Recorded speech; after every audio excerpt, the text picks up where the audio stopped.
시간 하나님의 말씀 고린도전서 12장 1절에서 12절 한 절씩 교독하시겠습니다. 형제 자매 여러분, 신령한 은사들에 대하여 여러분이 모르고 지내기를 나는 바라지 않습니다.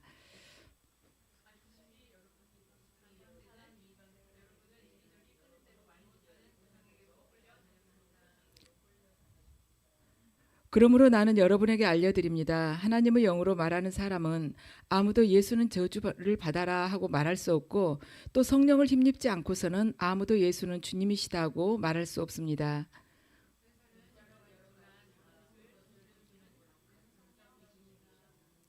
섬기는 일은 여러 가지지만 섬김을 받으시는 분은 같은 주님이십니다.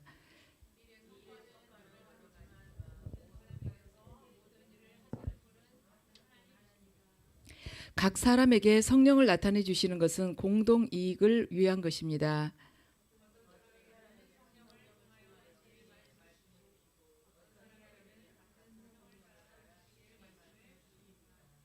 어떤 사람에게는 같은 성령으로 믿음을 주시고 어떤 사람에게는 같은 성령으로 병 고치는 은사를 주십니다.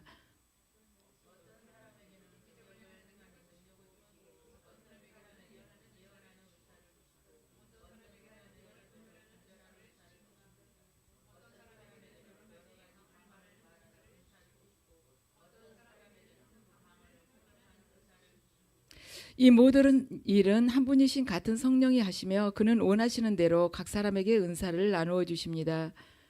몸은 하나이지만 많은 지체가 있고 몸의 지체는 많지만 그들이 모두 한 몸이듯이 그리스도도 그러하십니다. 아멘. 잠시 기도드리겠습니다.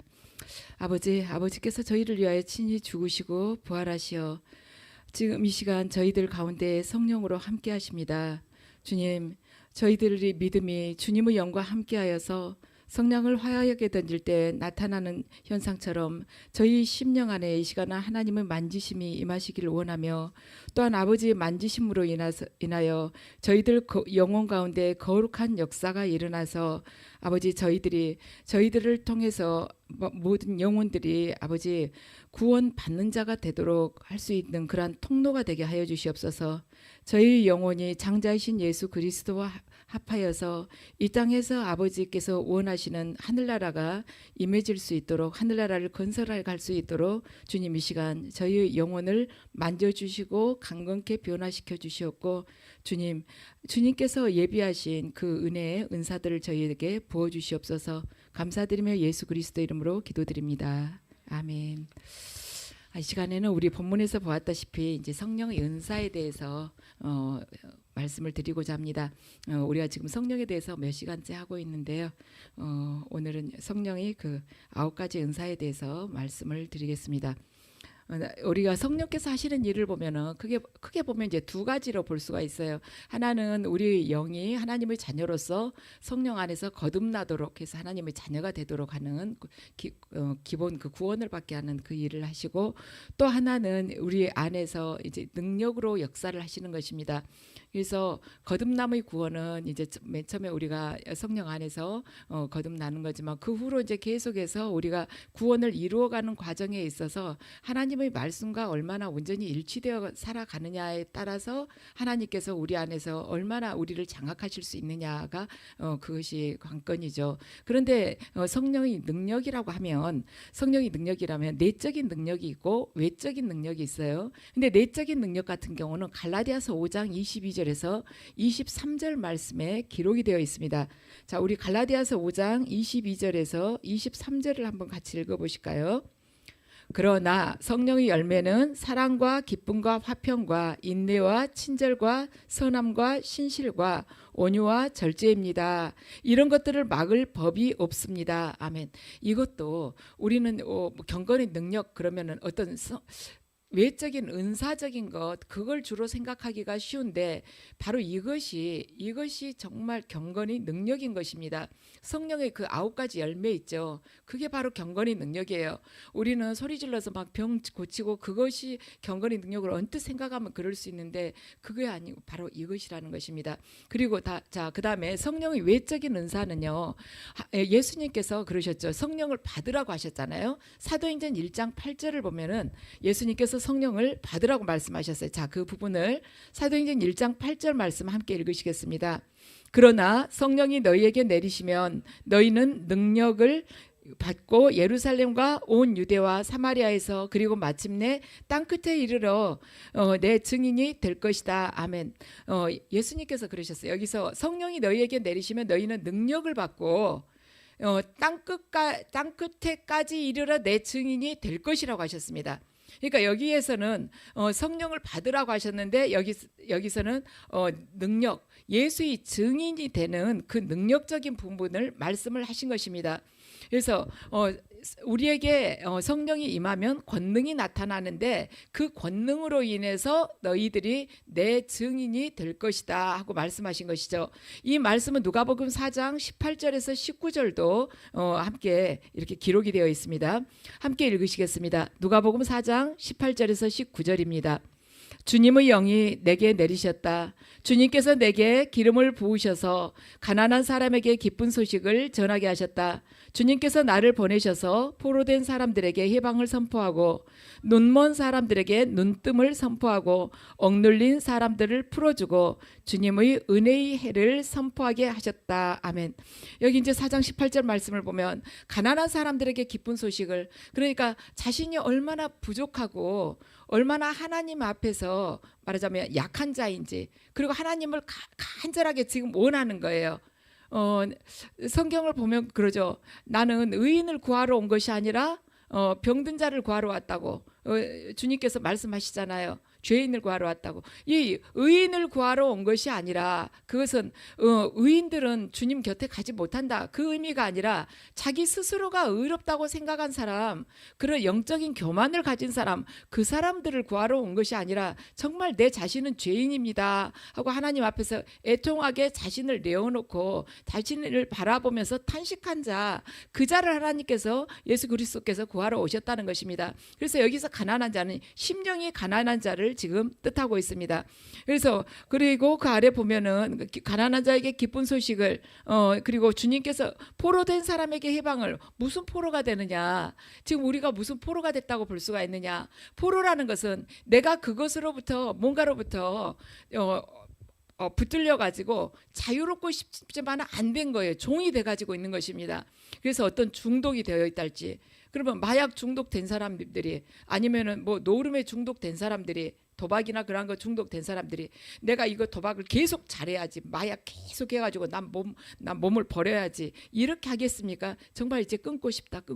담배 중독된 사람도 끊고 싶다 하지만 잘 안 되잖아요. 이것이 포로가 됐기 때문에 그런 것입니다. 나 담배 계속 피워가지고 중독돼가지고 나 폐암으로 죽어야지, 그러면서 하나하나 핀 사람은 없죠. 이렇게 끊으려고 해도 안 되네. 포로가 되어 있기 때문에. 그리고 또 나태한 거, 게으른 것도 포로가 되어 있는 거예요. 게으른 영역에. 쾌락 또한 그렇습니다. 우리가 존 비비언 목사님 이 책을 보다 보면 그렇죠. 본인이 그 젊었을 때 성적으로 그렇게 그걸 성적인 욕구를 참지 못했다고 그러잖아요. 그런데 하나님께 저 좀 이것 좀 끊어주세요 하는데 하나님이 그렇게 안 끊어주시더라는 거예요.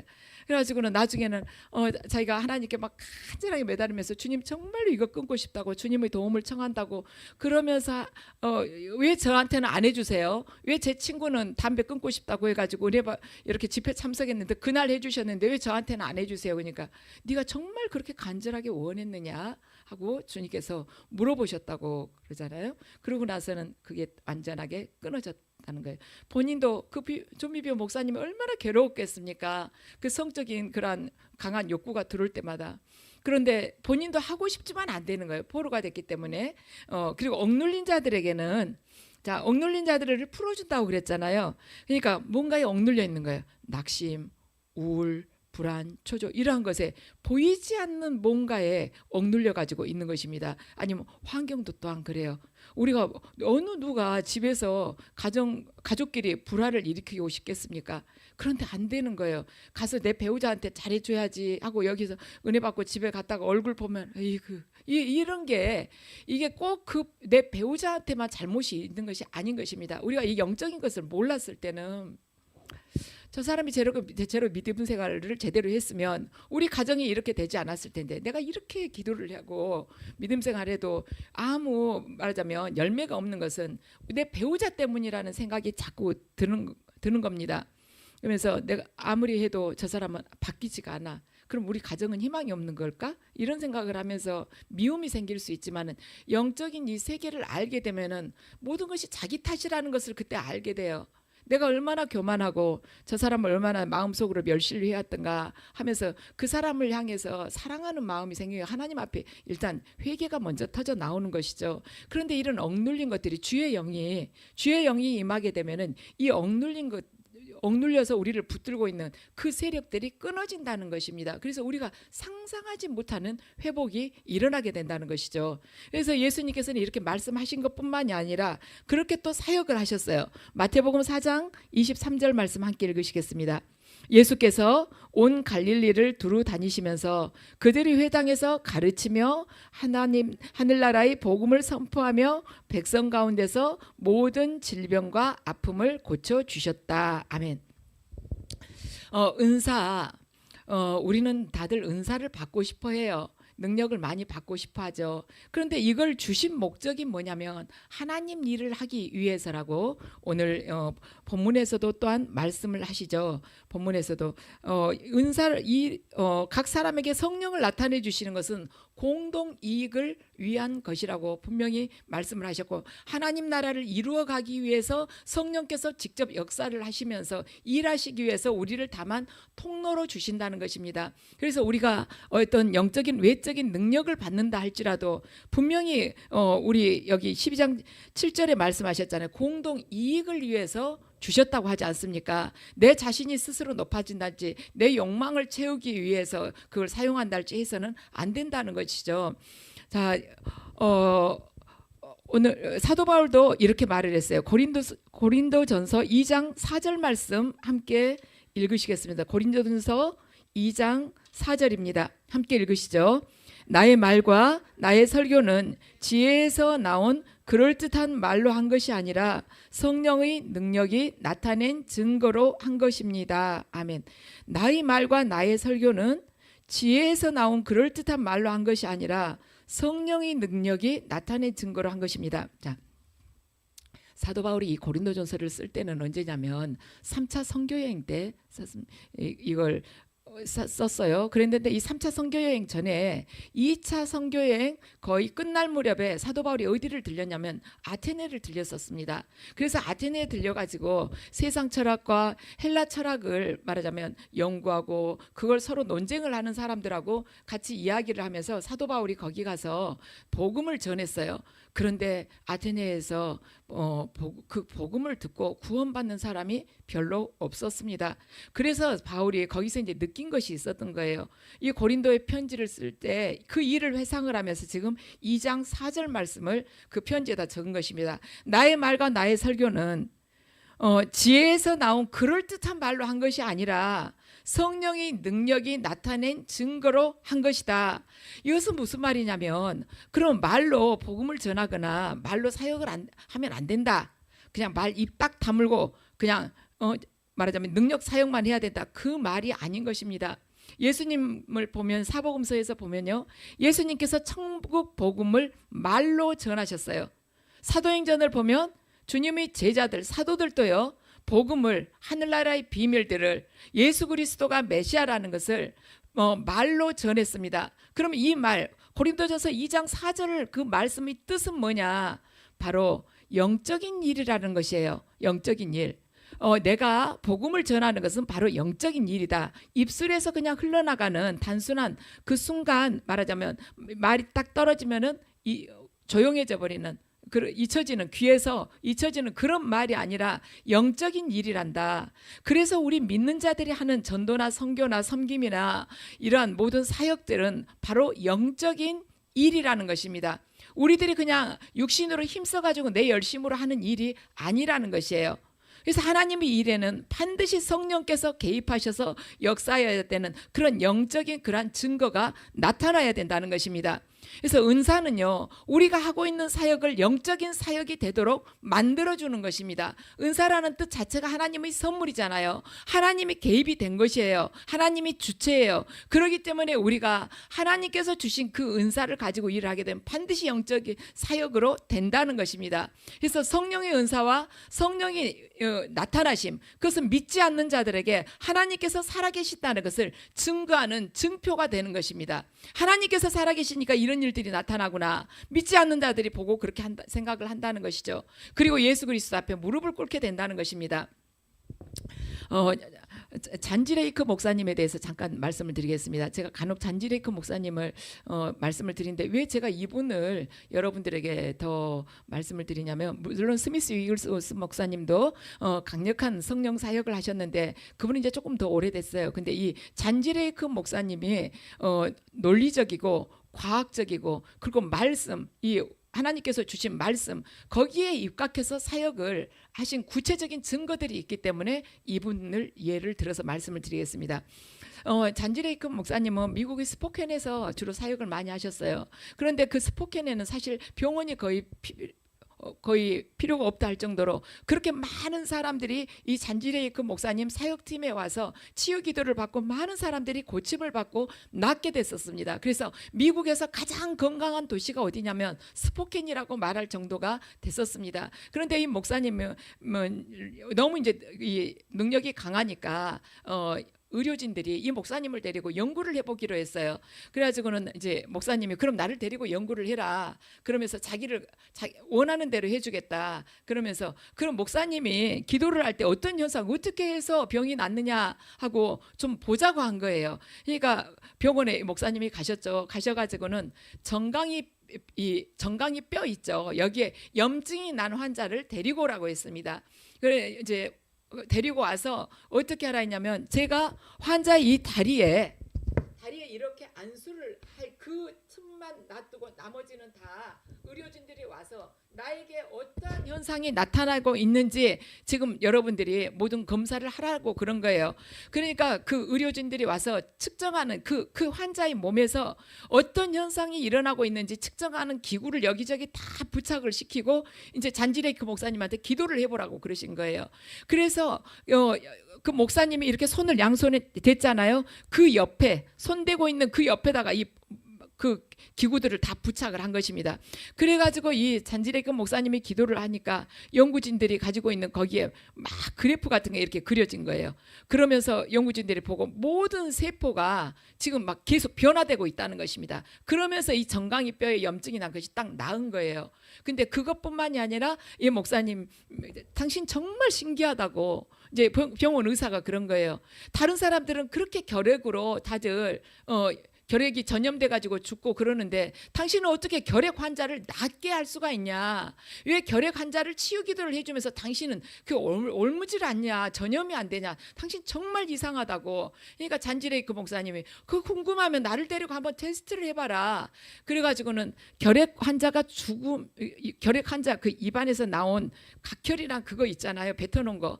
그걸 잔지레이크 목사님이 자기 손등에다 다 문지르라고 그랬어요. 그거 전염돼 가지고 내가 죽나 봐라 하고 다 문지르라고 해가지고 그 다음부터 이제 그 사람들한테 이 측정 의료 기구를 다 대라고 그런 것입니다. 현미경이랑 다 갖다가 해가지고 나를 가지고 테스트를 해봐라 하니까 이제 문질렀잖아요. 결핵 그 환자가 입에서 토해내고 막 그런 거 문질러 놓고서는 이제 현미경을 가지고 이 잔지레이크 목사님 기도할 테니까 이제 봐라 어떤 현상이 일어나는지 하고 보니까는 이 목사님이 기도를 하니까 이 결핵균들이 거기서 막 다 죽은 거예요. 이것이 이제 다 그대로 기록으로 남아 있는 것입니다. 그래서 우리들이 기도할 때는 나같이 약한 사람이 기도해가지고 어떤 현상이 일어날까? 이런 생각을 우리가 할 수가 있지만 그런 염려는 우리가 할 필요가 없다는 거예요. 하나님께서 일을 하시기 때문에. 그래서 이 목사님께서 하시는 말씀이 하나님께서 성령이 지금 강하게 말하자면 화약고에다가 자기 믿음을 통해서 말하자면 성냥불을 붙이면은 화약이 확 터지는 것처럼 자기가 믿음으로 지금 주님 앞에서 기도하고 있는데 왜 성령이 그 불붙임이 없겠냐는 것입니다. 그래서 성령께서 들어오시게 되면 반드시 세포가 회복이 되고, 그럼 세포만 회복이 됩니까? 우리의 환경도 회복이 되고 우리의 심령도 회복이 되는 것입니다. 강팍한 우리의 심령도. 그리고 절대로 말 듣지 않을 것 같은 내 배우자도 하나님 앞에 무릎을 꿇게 된다는 것이죠. 하나님께서 역사하실 경우에 우리의 믿음이 제대로 되었을 때 그 기도에 하나님께서 역사하신다는 것입니다. 자, 이것은 지금 성령의 외적인 능력의 한 단편적인 예예요. 그런데 이 잔지레이크 목사님이 정말 자주 하셨던, 그분 책을 읽어보면 자주 하셨던 말이 있는데 뭐냐면, 자기는 영적 사역자들을 많이 봤다는 것이에요. 많이 봤는데 90% 이상이 나중에는 그 치유 능력이 잘 안 나오더라. 그렇게 처음에는 능력을 받아가지고 사역을 하지만 시간이 흐를수록 치유 능력이 안 나온 걸 봤다. 그런데 그 원인이 뭐냐고 이제 이 은사자들이 물어본 거예요. 그 원인이 바로 뭐냐면은 그 능력을 받아가지고 말씀을 묵상을 하지 않으니까, 능력만 가지고 사역을 하려고 하니까 하나님의 말씀이 바로 능력이고 생명인데 그 하나의 기술 테크닉 가지고 해보려고 하니까 그것이 결국에는 어둠의 세력에 덮이기도 하고 그것이 소멸이 돼버리더라. 그래서 아무리 어떠한 능력을, 영적인 능력을 받았다 할지라도 계속 말씀이 첫째다, 말씀을 계속 묵상하고 그대로 살아가야 된다 하고 이야기를 한 것입니다. 그리고 겸손해야 된다고 이분이 딱 못을 박아주셨어요. 그리고 자, 그 다음에 방금 잔지레이크 목사님에 대해서 말씀하신 것은 성령의 외적인 능력이 이렇게 우리가 눈으로 확인할 수 있을 정도로 나타나는 그러한 현상이 나타났을 때 영의 세계에서 어떤 일이 일어나고 하나님께서 어떻게 역사하신가, 과학적으로 어떻게 증명이 되었는가, 그것에 대해서 말씀을 드렸는데, 자, 이번에 두 번째는요, 성령의 내적인 권능에 대해서 말씀을 드리고자 합니다. 저는 헨리 그루버 목사님을 간혹 예를 드는데 이분이 정말 진실하시고 이분 말씀에는 허풍이 없으니까, 은사자들 얼마나 허풍이 셉니까? 하나 보면 10개 봤다 그러고 뭐 성령님이 뭐 자기 조금 만졌다 하면 막 엄청나게 많이 한 것처럼 이렇게 이야기를 하잖아요. 막 종일 나한테 임재해가지고 내가 그냥 어지러웠다고. 저는 그런 이야기는 안 믿고, 헨리 그루버 목사님은 너무 말씀을 아끼시면서 드러내지 않으려고 하시기 때문에 이분이 체험을 여러분들에게 말씀을 드리겠습니다. 이분께서 중동에서 사역을 하실 때 이분이 그 무슬림들한테 이렇게 붙들려가지고 이분 목을 잘라가지고 죽이겠다고 그래서 12명이 이렇게 모여가지고 헨리 그루버 목사님 가운데다 세워놓고 그러면서 당신 목을 일어일하게 베겠다고 헨리 그루버 목사님한테 이야기를 한 것입니다. 그러니까 이제 목사님이 그 순간에 기도를 하신 거예요. 주님, 지금 어떻게 하겠냐고 막 기도를 했어요. 그러니까는 주님께서 저들을 용서해 달라고 나한테 구해라. 저 12명 너 죽이려고 한 사람 용서해달라고 나한테 구해라 그러시면서 로마서 4장 2절을 구해라, 나한테 하나님의 선하심을 저들에게 부어달라고, 그리고 저들을 하나님의 선하심이 저들을 회개로 이끌어달라고 그렇게 나한테 기도를 해라 하고 말씀을 하신 것입니다. 그런데 그 말씀을 하나님 음성을 들어도요, 목사님 다리가 그냥 후들후들 떨린 거예요. 막 금방 주저앉을 것만 같고 나 이대로 이제 자식들도 못 보고 죽나 막 그런 생각이 드는 것입니다. 그런데 그런 생각에 이제 그렇게 해야지 하면서도 막 몸은 뭐 너무 정직한 거죠. 육신은 다리는 떨리고 이러는데 갑자기 하나님의 그 사랑을 그 기름 부음이 목사님한테 꽉 강하게 부어진 거예요. 그러니까 이제 이 말을 할 수 있는 용기가 난 것입니다. 그래가지고 그 12명의 리더를 딱 놓고 목사님이 제일 먼저 그 기도를 한 거예요. 근데 리더는 영어를 잘했어요. 그러니까 목사님이 어떤 기도를 하고 계신지 다 알죠. 그래가지고는 리더를 놓고 제일 먼저 기도, 아버지 이 사람 용서해 달라고. 그러면서 이는 자신이 무엇을 한지를 모릅니다. 하나님의 사랑과 선함을 이 아들에게 부어달라고 기도를 한 것입니다. 그리고 나머지 사람들 11명에게도 목사님이 한 명 한 명 가면서 한 명 한 명 앞에 가가지고 다 웃으면서 그 기도를 다 했어요. 그러고는 이제 다 끝나고 나니까 헨리 그루버 목사님이 이제는 당신이 하고 싶은 거 그냥 하라고 그랬습니다. 그러니까 자기 목을 베서 죽이라는 뜻이죠. 그리고 이제 눈을 감고 가만히 목 베기를 기다리고 있는데 소리가 들린 거예요. 이 12명이 다 도망을 가버렸어요. 그래가지고 도망을 가서 헨리 그룹 목사님이 너무나도 감사했다고, 그것이 바로 용서의 능력이라고 이야기를 하신 것입니다. 그들이 지금 무슨 일을 하고 있는지도 모르는 그 악한 행동인지 얼마나 악한지도 모르고 하고 있는 행위를 하고 있는 그들을 용서할 때 예수 그리스도의 그 용서의 능력을 통해서 그들이 생명을 경험할 수가 있었던 거예요. 예수 그리스도의 그 용서의 능력이 그들에게 강하게 임한 것입니다. 그리고는 그날 밤에, 그날 다 도망갔는데 그 갱의 리더가 이 헨리 그룹 목사님을 찾아온 것이에요. 그리고는 회개를 하고 예수님을 영접을 했습니다. 그래서 갱들을 전도하는 사람으로 이 사람이 바뀌게 됐습니다. 그리고 그 일이 있고 난 4년 후에 그 사람이 죽었어요. 죽었는데 이 갱 리더가 죽었어요.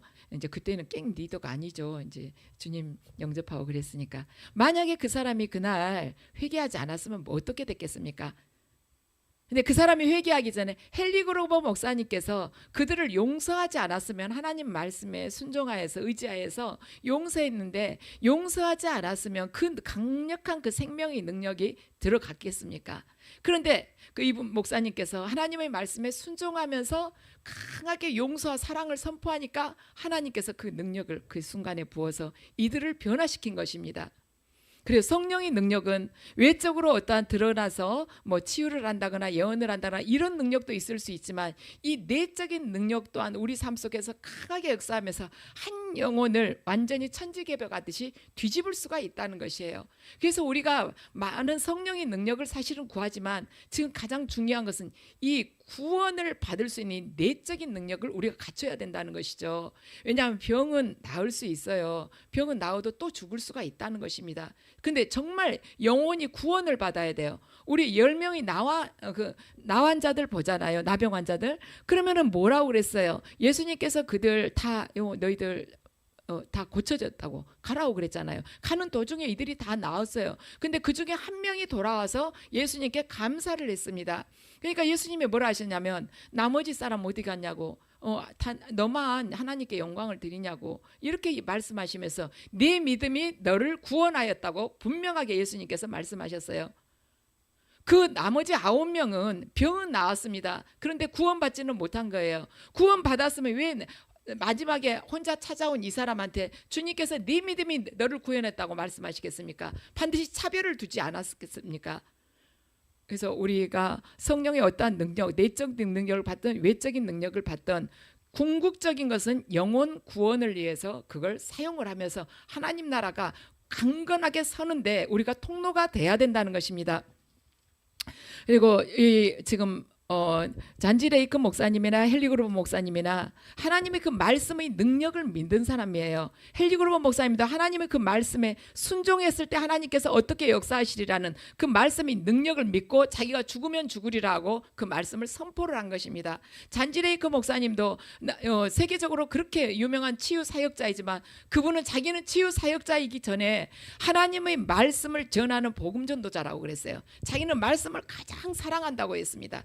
그래서 그 말씀을 가장 사랑하는데 치유는 거기에 부수적으로 딸려오는 거라고, 하나님께서 필요하실 때 해주시는 것뿐이라고 이렇게 이야기를 했습니다. 그래서 우리가 하나님의 말씀을 우리가 믿음으로 붙들고 하나님께 의지하면서 순종하면서 걸어가게 되면 하나님께서 우리 삶을 통해서 당신이 그 살아계심을 증거하고 그 하나님께서 정하신 때 하나님께서 예비하신 그 영혼에게, 계획하신 그 영혼에게 우리를 통해서 구원의 역사를 일으킬 수 있다는 것입니다. 성령의 은사는요, 그 목적, 그러한 목적만 있는 것이 아니고 우리들에게도 굉장히 중요한 거예요. 왜냐, 성령이 나타나심이 없는데 계속해서 열심을 가지고 선한 일을 하고 구제하고 봉사하고 이렇게 하다 보면 시간이 흐르면 어떻게 돼요? 영으로 시작해서 결국에는 육으로 끝나는 것입니다. 인본주의만 남게 돼요. 그래서 혼자 열심으로 성령님이 함께 하시지 않은데 그냥 좀 있으면 지치죠. 누가 또 거기다 알아주지도 않으면은 더 속도 상하고 서운한 마음까지 생기지 않겠어요? 그러다 보면은 어쩌지? 계속 다녀야 되나? 지금까지 다녔는데 그냥 다녀야지. 헌금도 얼마나 많이 냈는데 이 교회에 그냥 다녀야지. 이러면서 그냥 할 수 없이 끄끄 다니면서 그냥 봉사하는 거예요. 무슨 재미가 있겠습니까? 무슨 기쁨이 있겠습니까? 그래서 성령의 은사는 사역에도 필요하지만 하나님 예수 그리스도의 증인으로 살아가는데도 꼭 필요하지만 우리 각자 자신에게도 절대로 없어서는 안 돼. 왜냐하면 기독교는요 초월적인 요인이 있거든요. 신비적인 부분이 있거든요. 인간의 이성이나 사고나 지식으로는 도저히 갈 수 없는 그 깊은 그 높은 부분이 있어요. 왜냐하면 창조주이신 그분하고 피조물하고 어떻게 같이 동급으로 갈 수가 있겠습니까? 그분만이 소유하고 있는 그냥 그 초월적인 부분들이 있습니다. 그런데 그 부분을 우리가 같이 접목을 하기 위해서는 성령님께서 계셔야만이 된다는 것입니다. 그럼 은사의 종류에는 무엇이 있을까? 9가지가 있죠. 지혜의 말씀의 은사, 지식의 말씀의 은사. 먼저 이 2가지를 말씀드리겠습니다. 지혜의 말씀의 은사는요, 문제를 해결하는 그런 방법적인 것을 말씀을 해주시는 거예요, 하나님께서. 그래서 우리가 대표적인 예를 보자면 솔로몬이 왕이 되고 나서 제일 먼저 솔로몬에게 상담을 하러 온 2 여자가 있었죠. 애를 가지고 서로 자기 애라고 그러는 거예요. 서로 이제 첫 번째 날은 한 사람 애를 잡아먹었는데 이제 또 이렇게 서로 자기 애라고 그러는 것이죠. 잡아먹이 아니라 깔려 죽었던가 그랬죠. 예. 그랬는데 자기 애라고 그러니까 솔로몬이 뭐라고 그러냐면 그러면 애를 잘라서 둘이 나눠 가져라. 그러니까 친모가 펄쩍 뛰잖아요. 그냥 저 여자 주라고. 우리 같으면 그 생각 정말 할 수 없을 텐데 하나님께서 솔로몬에게 지혜를 주셨지 않습니까? 그리고 노아가 방주를 만들 때도 어떻게 해라고 하나님께서 다 가르쳐 주셨잖아요. 이러이러한 방법으로 방주 지어라. 모세가 성막을 지을 때도 이러이러하게 치수는 어떻게 하고 어떻게 말하자면 어떤 식으로 무슨 가죽을 써가지고 어떻게 하고 무슨 색깔로 하고 이렇게 다 해주셨잖아요. 그게 지혜의 말씀의 은사예요. 그리고 지식의 말씀의 은사 같은 경우는 이렇게 구분을 하시면 돼요. 지혜의 말씀의 은사는 내가 그 방법을 몰라요. 근데 하나님께서 가르쳐 주신 거예요.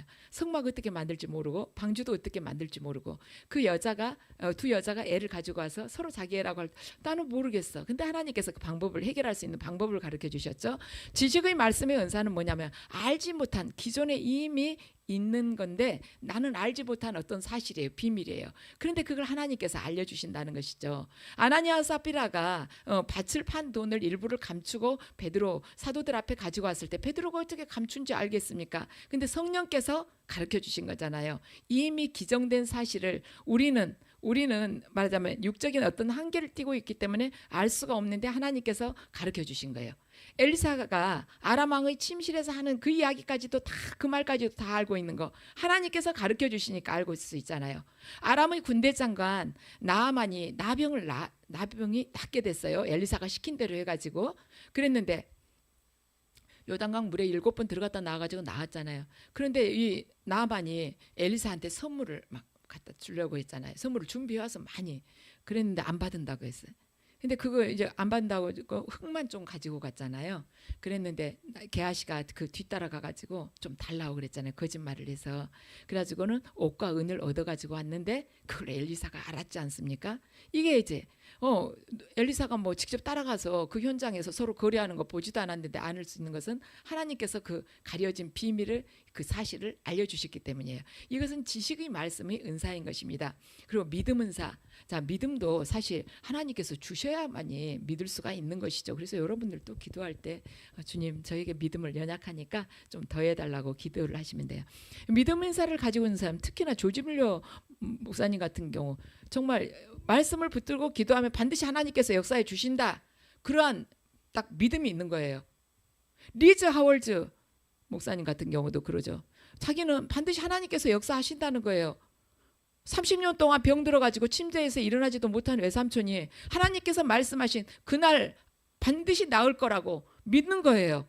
그리고는 동네 삼촌한테도 말하고 다른 사람들한테도 다 말한 것입니다.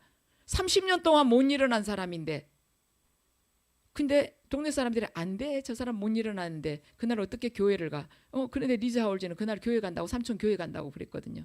딱 선포를 했잖아요. 믿음으로. 그날 딱 나와가지고 삼촌이 성경책 끼고 교회 가지 않았습니까? 믿음 은사.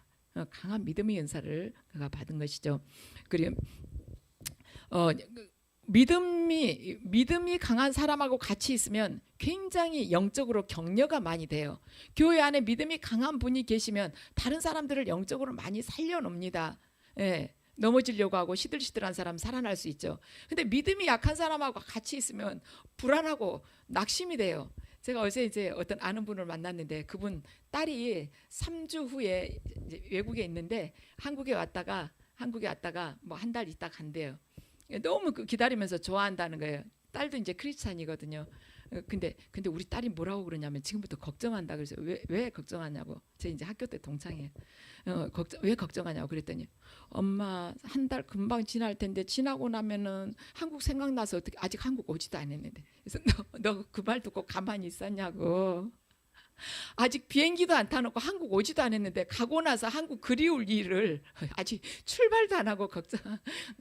그래서 우리가 그걸 생각하면서 우리도 또 믿음이 약하면은 아직 닥치지도 않을 일을 앞당겨서 가부를 해가지고 걱정을 할 수가 있겠구나 하는 생각이 들었어요. 그래서 우리가 정말 강건한 믿음을 가지고 주변 사람들을 이렇게 우리도 세우고 격려하는 사람이 되면 좋겠습니다. 그리고 병 고치는 은사는 조금 전에 말씀을 드렸고요. 기적 행함은 하나님께서 말하자면 하나님의 방법으로 말하자면 되게 초인적인 어떤 그런 방법으로 초월한 그런 방법을 통해서 하나님께서 역사를 하신 거죠. 그런데 C.S. 루이스 같은 경우는 이 기적에 대해서 이렇게 이야기를 해요.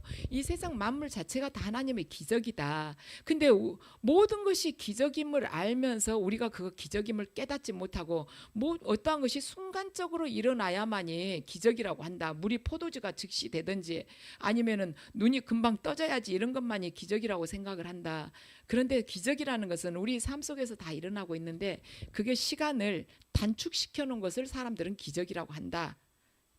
그러니까 짧은 시간 안에 이루어져야만이 기적이라고 한다는 것이에요. 우리 하루하루 호흡하고 또한 살아가면서 우리가 말하자면 횡단보도를 건너려고 했는데 차가 하마터면 칠 뻔했어. 칠 뻔했는데 괜찮았어요. 그럴 때는 별로 기적이라고 안 한다는 거예요. 내가 어디를 차가 지나갔는데 하나도 안 다쳤을 때만 기적이라고 생각을 하고 그러면서 C.S. 루이스는 사람들은 평상시에는 기적을 발견할 줄 모른다고. 그런데 그 발견하는 하나님의 눈을 가져야 된다. 그 시간이 단축됐을 때만 기적이라고 생각을 하는데 아니다. 우리 삶 속에서 하나님은 항상 은혜 안에 머물고 있다는 것을 감사를 해야 된다고 그런 표현을 또한 하는 걸 제가 봤고요. 자, 영분별 하는 은사가 있습니다.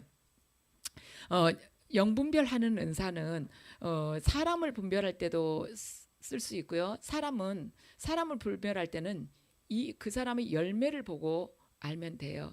그 사람이 그리고 그러니까 열매를 보고 분별을 하라고 그러잖아요. 어떻게 엉겅퀴에서 포도를 딸 수가 있겠느냐. 예수님께서 그렇게 말씀을 하시죠. 나쁜 나무가 좋은 열매 맺을 수 없고 좋은 나무가 나쁜 열매 맺을 수 없다 이러지 않습니까? 그런데 그 사람의 열매를 보고 하라는 것은 뭐냐면 열매는 한순간에 맺히지 않잖아요. 시간을 두고 지속적으로 그 사람을 보고 그 다음에 이거 분별을 하라는 것입니다.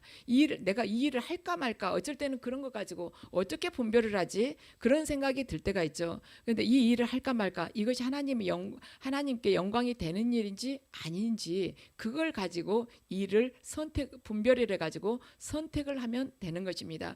그리고 어쩔 때 우리가 어떤 그룹이나 모임에 내가 갔을 때 그걸 계속 할까 말까 그 모임에 내가 그 사람을 사귈까 그 사람하고 가까이 하는 게 맞나 좋은 것 같기도 하면서도 어쩔 때는 조금 아닌 것 같고 잘 분별을 못할 때가 있죠. 그런데 우리는 하나님의 관점으로 사람을 정확하게 판단을 해야 돼요. 우리가 이래요. 인간적으로 우리가 믿음 생활을 하지 않는 크리스찬이 아니라면 주변에 좋은 사람 많아요. 그런데 하나님이 그를 어떻게 보시느냐고 생각을 하면 내가 생각했던 판단하고 많이 다를 수가 있어요. 우리 성경에서 보면은요 아하방을 보죠.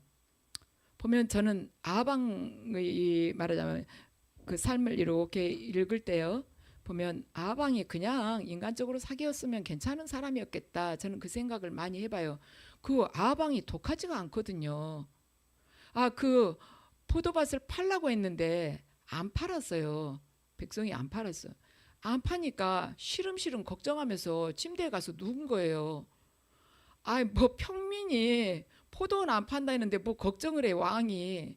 근데 이세벨이 얼마나 당차고 악합니까? 방법이 있다고 그래갖고 죽이고 뺏어다 주잖아요.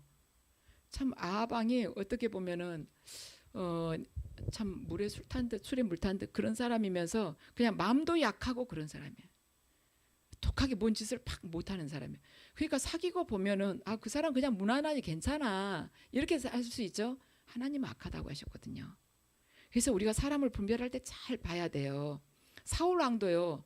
보면 마음이 약한 사람이 잘 울잖아요. 성경 보면 툭하면 울어요.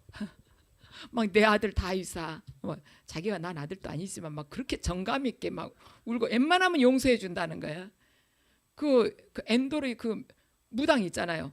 무당 찾아가지고도 사울 왕이시죠? 절대로 자기가 점 못 친다고 그러잖아요. 그러니까 하나님께서 너를 용서하시라고 걱정하지 말라고 무당 찾아가지고 또 하나님 이야기를 설파를 또 하고 있는 거예요. 하나님은 악하다고 그러셨어요. 우리 여호사밧 왕을 여러분들 기억하시죠? 아방하고 사돈지간을 이렇게 맺었잖아요. 하나님 아방이 싸우러 갈 때 여호사밧 왕한테 같이 가자고 그랬어요. 그러니까 여호사밧 왕이 그러죠. 왕의 전쟁이 바로 내 전쟁이다. 왕하고 나하고는 하나다. 이런 식으로 이야기를 하면서 싸우러 전쟁에 같이 나가잖아요. 그런데 상대방 적군이 여호사밧 왕은 왕복을 입고 나가고 아방은 옷을 바꿔 입고 나갔잖아요. 여호사밧 왕이 아방인 줄 알고 죽이려고 왔다가 아방이 아니니까 그냥 다시 돌아가잖아요. 그런데 그 후로 여호사밧 왕이 하나님께 징계를 받아요. 왜? 하나님께서 뭐라 하시냐면 왜 그 악한 아방하고 같이 있었냐는 거예요. 그런데 아방의 이렇게 기록을 보면 그렇게 막 독하고 무슨 일을 결정적으로 팍 저질러 가지고 자기 손으로 막 뭐 100명 뭐 수십 명을 확 죽인 사람이 아니에요. 근데 하나님이 악하시다고 한 거예요.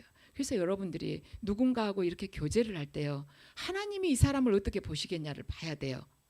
아, 나는 가서 뭐 나쁜 짓 안 했는데 좀 하겠다는데 도와주면, 우리 북이스라엘하고 남유다하고 원래 한 말하자면 집안이 있잖아요. 한 나라였는데 갈라진 거잖아요. 도와주면 좀 어때요? 그 사람들은 이방인들인데.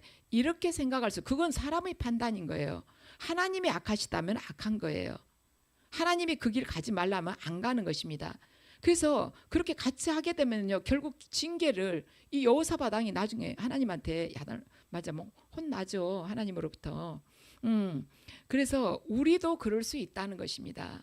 그래서 저나 여러분이나 잘 분별을 해서 사람하고 어떠한 말하자면 동역을 한다거나 어떤 일을 같이 하게 된다거나 어떤 말하자면 어떤 의논을 해가지고 같이 결론을 내가지고 어떻게 해야 된다. 그럴 때 그 사람에 대해서 하나님이 어떻게 보실 것인가를 잘 분별을 해가지고 동역을 하든 아니면 각자 사역을 하든 이렇게 해야 된다는 것입니다. 저는 그 여호사밧 왕을 봤을 때 그런 마음이 많이 들었어요. 그걸 볼 때 아, 참 이렇구나. 여호사밧 왕을 하나님께서 사랑하셔서 이렇게 정말 말하자면 그 전쟁 때 살려주셨지만 하나님께서 나중에 너 왜 거기에서 아방하고 함께했냐고 반드시 물으시거든요. 근데 우리들도 정말 조심을 해야 되구나. 여호사밧 왕은 하나님 두려운 줄을 알았거든요. 왜냐하면 아합 왕이 말하자면 예언자 선지자들을 데려다가 하나님 뜻을 이렇게 하나님 뜻이 어쩌냐, 이 전쟁에 나가야겠냐 안 나가야겠냐 물을 때 이 사람들만 말하자면 예언자냐 선지자냐 다른 사람 없냐고 그래가지고 다른 사람을 부르잖아요. 그렇게 한쪽으로 치우치지 않고 정말 하나님의 뜻을 정확하게 받기를 원하는 사람이었습니다. 그렇기 때문에 우리가 사람을 이렇게 만나더라도 잘 분별을 해서 하나님이 지금 이 만남을 어떻게 보실 것인가, 그리고 좀 보기에 좀 저 사람은 정말 내 취향하고는 달라 하지만 하나님께서 그 사람을 지금 쓰시고 있고 하나님께서 연합하라고 하면 그냥 하는 것입니다. 나머지는 다 하나님께서 책임을 지세요. 방언과 방언 통변의 은사는 여러분들이 아실 것이고 그리고 고난 있죠. 고난도요. 악한 영들이 주는 고난이 있고 하나님께서 우리에게 주시는 그 훈련을 통한 그 광야의 시간이 있어요.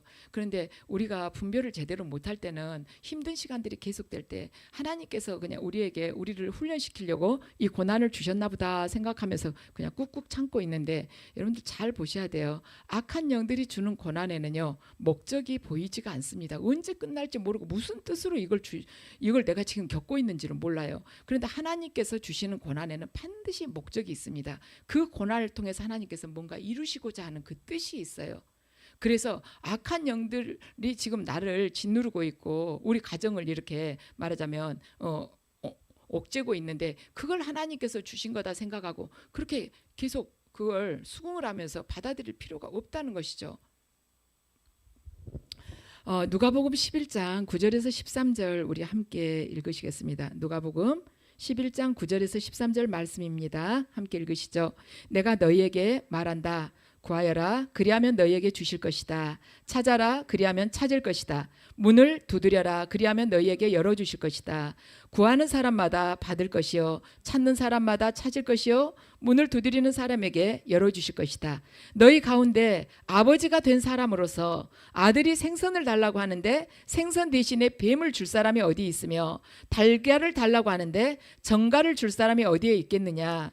너희가 악할지라도 너희 자녀에게 좋은 것들을 줄 알거든 하물며 하늘에 계신 아버지께서야 구하는 사람에게 성령을 주시지 않겠느냐. 아멘. 자, 이 말씀은요. 오늘 누가복음 11장 9절에서 13절 말씀은 궁극적으로 13절을 강조하기 위해서 예수님께서 주신 말씀입니다. 너희가 악할지라도 너희 자녀에게 좋은 것을 줄 알거든 하물며 하늘에 계신 아버지께서야 너희들이 성령을 구하는데 성령을 안 주시겠냐는 거예요. 구하는 자에게 주시다. 자, 하나님께서는 우리가 정말 좋은 동기를 가지고 성령을 구할 때, 성령을 원할 때 하나님께서 우리에게 주실 것입니다. 우리에게 있어서 우리에게 사역을 할 기회가 분명히 주어져요. 준비하고 있을 때 사역을 할 때 진짜 중요한 문제는 뭐냐면 사역을 어떻게 하느냐 그 방법이 중요한 것이 아니에요. 누구 안에 내가 거하고 있느냐는 것입니다. 내가 지금 사역을 하고 있는데 내가 지금 누구 안에 거하면서 사역을 하느냐. 내가 하나님의 이름을 팔아서 말하자면 성령 안에 거한다고 남들한테는 말하면서 그러면서 사역을 하고 있느냐. 진정으로 예수 그리스도 안에 내가 속한 자가 되어서 예수 그리스도만을 나타내기 위해서 사역을 하고 있느냐. 그것이 중요하다는 것입니다. 사역 자체를 중요시하게 된다면 그 사역은 아무리 잘한 것 같아도 타락한 사역이 되게 될 것이며 예수 그리스도를 증거하는 것이 우리의 중심이 된다면 우리는 예수 그리스도를 증거하는 일에 점점점 가까이 가게 될 것입니다. 우리들 각자 저나 여러분이나 각자를 두고 하나님께서 향하신 목적은 뭐냐면 우리들을 향한 하나님의 목적은 뭐냐면요 우리 영혼을 회칠해서 그냥 하얗게 만드는 것이 하나님의 목적이 아닙니다. 우리의 성품을 변화시키고 삶 자체를 하나님의 은혜로 확 변화를 시켜가지고 우리가 왕과 제사장과 선지자가 되게 하는 것이에요. 하나님께서는 그래서 장자이신 예수 그리스도와 합해가지고 영혼을 구원해내는 자 그리고 구원하는 자가 될 수 있도록 만드는 것이 하나님께서 우리를 향하신 목적인 것입니다. 저와 여러분이 주님의 형제라면 예수 그리스도의 형제라면 장자이신 그분의 형제라면 여러분들은 주님의 뼈 중에 뼈요 살 중에 살인 것입니다. 그리고 주님의 본질 중에 본질이에요. 왜냐? 예수 그리스도의 그 영, 성령이 우리 안에 계시는데 왜 우리가 주님의 뼈 중의 뼈요 주님의 살 중의 살이요 예수 그리스도의 본질이 되지가 않겠습니까? 그래서 우리들의 근원이 주님의 근원과 동일하게 된다는 것입니다. 우리의 영이 하나님의 영과 딱 함께하게 되면 성령을 화약고에 확 던진 것처럼 그런 현상이 나타나게 된다는 거예요. 그래서 그런 현상과 능력이 우리를 통해서 나타나게 되는 것입니다. 하나님께서 우리를 만지실 때 성령께서 우리를 만지실 때 그 믿음의 터치가 일어나게 될 때 성령이 불이 붙고 우리의 영혼을 통해서 거룩한 역사가 일어나는 그런 주인공들이 우리가 되게 되는데 그러한 귀한 보화가 우리 안에 있는 줄을 우리가 모르고 있다는 것이에요. 어디가 있어요? 우리들이 말씀을 붙들고 묵상하고 그 말씀대로 살아가고자 할 때 정확하게 믿고 살아가고자 할 때 현실 속에서 선포하면서 살아갈 때 그 성령이 강력한 터치가 우리 삶을 통해서 일어나면서 우리가 가는 곳에 다른 영혼들이 살아나는 그런 역사가 일어나게 된 것입니다. 그래서 저와 여러분이 나날이 주님과 하나가 되어서 주님과 일체가 되어서 이 땅에서 예수 그리스도의 그 형상을 재현하고 우리의 삶이 살아가는 그 발자국에 예수 그리스도의 흔적만 남기는 그런 성육신의 삶이 되시기를 주님의 이름으로 축원합니다.